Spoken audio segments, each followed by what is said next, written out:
শাপলা চত্বরে আপনাদের হেফাজতে ইসলামের যে সমাবেশটি হয়েছিল 5ই মে, আমরা ওই দিন দিনের বেলায় দেখেছি যে আওয়ামী নেতাকর্মীদের সাথে আপনাদের দলের নেতাকর্মীদের দফায় দফায় সংঘর্ষ, দিনের বেলায় আমরা অনেক সংঘর্ষ দেখেছি, গ্যাঞ্জাম মারামারি দেখেছি।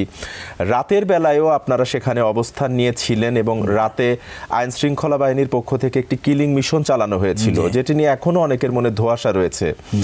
তো আপনি যেহেতু ওই দিন হেফাজতে ইসলামের একজন নেতা হিসেবে সেখানে উপস্থিত ছিলেন এবং একজন প্রত্যক্ষদর্শী, আপনার কাছ থেকে জানতে চাই সেদিন আসলে কি হয়েছিল।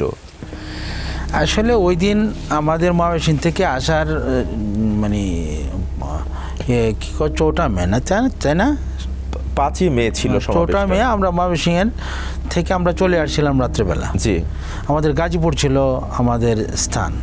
প্রথম তো ছিল যে আমরা 4টি রাস্তায় ঢাকার অবরোধ করে রাখবো, তারপরে আমাদের প্রবেশপথ, তারপরে দুপুরের আগেই যখন ঘোষণা হলো শাপলা চত্বর যেতে হবে, তখন আমরা শাপলা চত্বর অভিমুখে আমরা চললাম। বাড়িধারা পর্যন্ত হেঁটে গেছি আমরা, পুরা মিছিল নিয়ে বাড়িধারা পর্যন্ত গাজীপুর থেকে। যাওয়ার পরে ওখানে আমাদের একজন লিডার, তার পায়ে ব্যথা, তাকে বাড়িধারা মাঝরা শুয়ে আমি যখন চলে গেলাম শাপলা চত্বরে সিএনজি দিয়ে, শাপলা চত্বর যাইতে পারিনি, তার আগেই আমরা নেমে হেঁটে গেলাম। তো ওইখানে যাওয়ার পরে মারামারি যোগাযোগ হইতেছিল, এই রুট না ওই রুট, ওই রুট না ওই রুট, ওই রুট দিয়ে আসেন, সব রুটগুলোতে মারামারি হতেছিল। আসরের আগ মুহূর্তে এখনও আমার মনে আছে, আসরের নামাজের আগে একটা লাশ আমি দেখতেছিলাম, ছেলেরা নিয়ে আসছিল জবাই করা একটা লাশ, ওরা কাঁধে করে নিয়ে আসছিল, মঞ্চের পিছনে রেখেছিল, আমি সকলে উপস্থিত ছিলাম। আমি মঞ্চে যে লিডারদেরকে বলছিলাম, তৎকালীন যে আমাদের লিডার ছিল মৌলানা নূর হোসেন কাসেমি সাহেব মঞ্চে ছিলাম, যে বললাম হুজুর এই যে জবাই করা লাশ তো চলে আসছে, কান্না করে বলতে জানেন কি করব কি এখন।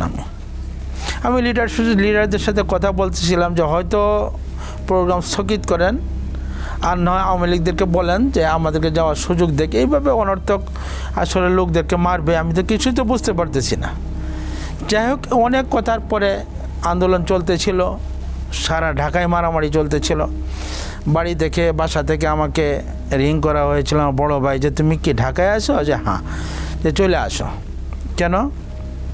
আমার তখন এক আত্মীয় ছিল, ওই জেলখানার একজন অফিসার ছিল ময়মনসিংহে, সে বলতেছিল যে আজকে ঘোষণা হয়েছে, সৈয়দ আশরাফ সাহেব ঘোষণা করছে পিলখানা থেকে ১,৫০০ ওই বিডিআর তারা এখনই অপারেশনের জন্য রাত্রেবেলা যাবে।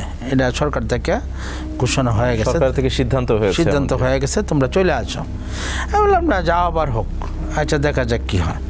যাই হোক, রাত্রিবেলা 11টার পরে সম্ভবত, ওইদিকে তো সব লাইট অফ করে দেওয়া, লাইট অফ করে, তখনকার কথাই বলতেছি, সম্ভবত 10টা থেকে 11টার পরে আমি শাপলা চত্বরের ওই সাইডটা, ইনকেলাব ভবনের সাইডটা, যেটা ইনকেলাব একটা অফিস ভবন আছে না ইনকেলাব, ওই দিকে আইসা আমি পেপার বিছিয়ে একটা গামছা মাথায় দিয়ে আমি শুইছি রাস্তায়। তো 11টার পরে বা 12টার সময় তখনই এমনটা হইলো যে হঠাৎ করে একটা মানে কি গোলাগুলির শব্দ শুরু হয়ে গেছে। উঠলাম।